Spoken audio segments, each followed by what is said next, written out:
Assalamualaikum warahmatullahi wabarakatuh. Salam, Om Swastiastu, Namo Buddhaya, salam kebajikan. Apa kabar kawan-kawan edukatif sekalian? Semoga selalu disehatkan, diberikan rezeki yang lancar, dan juga selalu semangat menjalani kehidupannya sehari-hari dimanapun kalian berada. Nah, ada pepatah mengatakan, tak kenal maka tak sayang. Maka dari itu, izinkan saya memperkenalkan diri. Saya Muhammad Alwi Salim dari channel Malsa.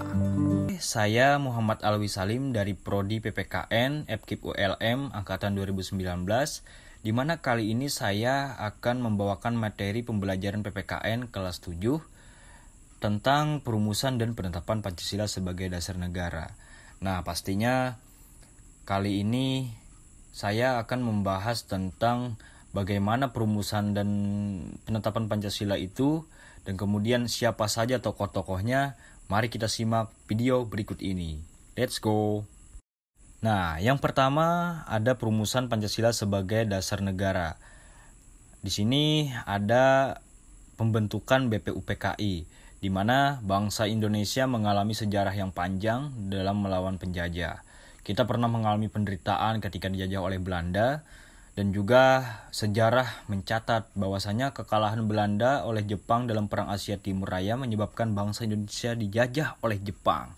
Nah, pastinya kita sebagai warga negara harus tahu tentang sejarah ini, apalagi tentang perumusan dasar negara Pancasila. Nah, kemudian Jepang mulai menguasai wilayah Indonesia setelah Belanda menyerah di Kalijati, Subang, Jawa Barat, pada tanggal 8 Maret 1942. Nah, kedatangan Jepang semula disangka baik oleh bangsa Indonesia. Banyak semboyan dikumandangkan oleh Jepang seperti Jepang Pelindung Asia, Jepang Pemimpin Asia, dan Jepang Cahaya Asia. Hal itu untuk menarik simpati bangsa kita. Kenyataannya, sejarah menunjukkan bahwa Jepang tidak berbeda dengan Belanda, yaitu tetap meneruskan penjajahan atas bangsa Indonesia. Kemudian pada tahun 1945, tentara Jepang mulai mengalami kekalahan di berbagai medan pertempuran, seperti pada Perang Pasifik. Pasukan Jepang dikalahkan oleh tentara Amerika ataupun negara Amerika. Nah, kekalahan tersebut mengancam kekuasaan Jepang di negara-negara jajahannya, termasuk di wilayah Indonesia. Nah, kemudian janji Jepang untuk membentuk BPUPKI ini direalisasikan pada tanggal 29 April 1945 bersamaan dengan hari ulang tahunnya Kaisar Hirohito. Kemudian ketua BPUPKI ini diketuai oleh Dr. Kanjeng Raden Tumenggung Rajiman Widyodiningrat dengan dua wakil ketua, yaitu Ichibangase dari Jepang dan RP Soroso. Nah, kemudian BPUPKI ini melakukan sidang resmi yaitu sebanyak 2 kali.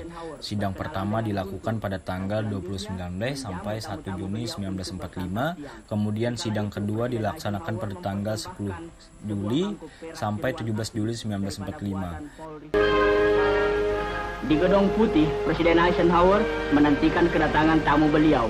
Kepada Presiden Soekarno dinyatakan oleh beliau bahwa rakyat Amerika menaruh perhatian besar terhadap usaha-usaha pembangunan Indonesia.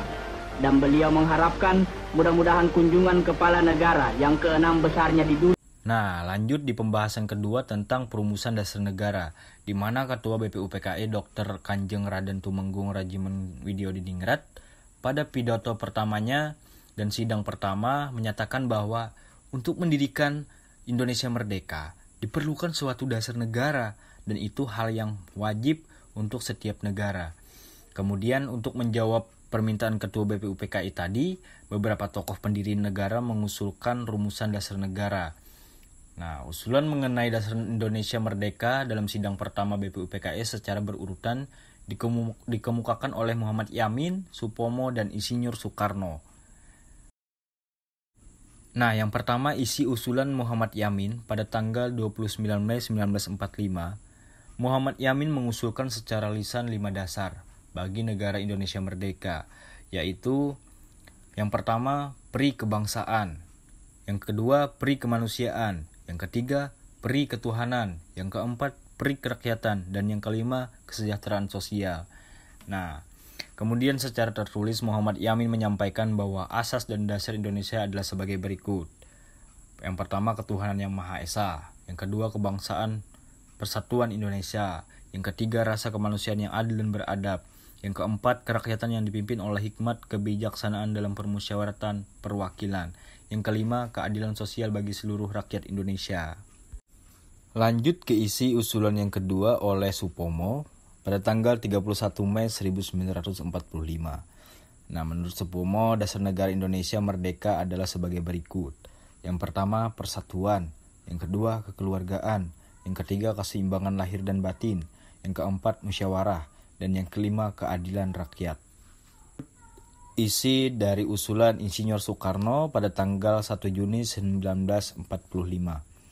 Rumusan dasar negara yang diusulkan oleh Insinyur Soekarno adalah yang pertama, kebangsaan Indonesia, yang kedua, internasionalisme atau pri-kemanusiaan, yang ketiga, mufakat atau demokrasi, yang keempat, kesejahteraan sosial, yang kelima, ketuhanan yang berkebudayaan.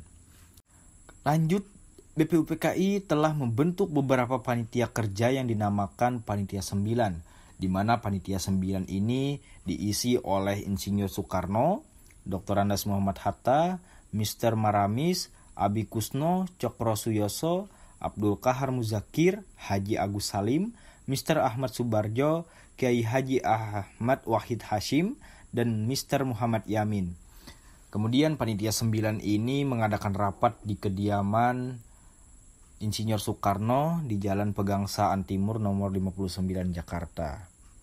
Setelah itu pada tanggal 22 Juni 1945, Panitia 9 ini telah mencapai satu persetujuan atau kesepakatan tentang rancangan pembukaan hukum dasar atau Undang-Undang Dasar. Kemudian oleh Insinyur Soekarno, rancangan pembukaan Undang-Undang Dasar ini ataupun hukum dasar ini diberikan nama Muqaddimah oleh Mr. Muhammad Yamin, dinamakan Piagam Jakarta, dan oleh Sukiman W.R. Sanjojo disebut Gentleman Agreement. Nah, kemudian naskah Muqaddimah yang ditandatangani oleh 9 orang anggota Panitia 9 ini dikenal dengan nama Piagam Jakarta atau Jakarta Charter. Lanjut di pembahasan yang kedua tentang penetapan Pancasila sebagai dasar negara. Nah, di sini kita harus tahu bahwasanya kekalahan Jepang dalam Perang Dunia Kedua membuka kesempatan bagi bangsa Indonesia untuk mempersiapkan kemerdekaan atas dasar prakarsa sendiri. Setelah menyelesaikan tugas, BPUPKI dibubarkan dan sebagai gantinya pada tanggal 7 Agustus 1945, Jepang mengumumkan pembentukan Panitia Persiapan Kemerdekaan Indonesia atau PPKI atau Ryokuretsu Junbi Inkai. Kemudian pada tanggal 18 Agustus 1945, PPKI melaksanakan sidang dan menghasilkan keputusan sebagai berikut. Yang pertama, menetapkan UUD 1945. Yang kedua, memilih presiden dan wakil presiden yaitu Insinyur Soekarno dan Muhammad Hatta. Yang ketiga, membentuk Komite Nasional Indonesia Pusat. Nah, dari keputusan sidang PPKI adalah mengesahkan Undang-Undang Dasar 1945 di dalam pembukaan UUD 1945 alinea keempat, yang tercantum rumusan sila-sila Pancasila sebagai dasar negara Republik Indonesia. Oke kawan-kawan, pembahasan kali ini mungkin cukup sampai di sini mengenai perumusan dan penetapan Pancasila sebagai dasar negara. Nah, di mana tadi sudah dijelaskan mengenai penetapan dan juga perumusan. Semoga di dalam video ini kita dapat mengambil pelajaran dan juga dapat menerapkan di dalam kehidupan kita sehari-hari tentang nilai-nilai dasar dari Pancasila, yaitu tentang nilai ketuhanan, nilai kemanusiaan, nilai persatuan, nilai kerakyatan, dan nilai keadilan, di mana nilai dasar ini merupakan esensi dan sila-sila Pancasila yang bersifat universal. Apabila kawan-kawan masih belum mengerti dan masih kurang memahami tentang penjelasan tadi mengenai perumusan dan penetapan Pancasila sebagai dasar negara, kawan-kawan bisa mengisi pertanyaan lewat kolom komentar. Saya Muhammad Awi Salim, selaku penyampaian materi tadi. Jika ada kekeliruan dalam penyampaian saya ataupun ada kesalahan, mohon ditegur. Saya juga memohon ampun dan maaf apabila ada kesalahan kata dalam penyampaian tadi. Terima kasih. Untuk kawan-kawan yang sudah menonton video ini, sampai jumpa.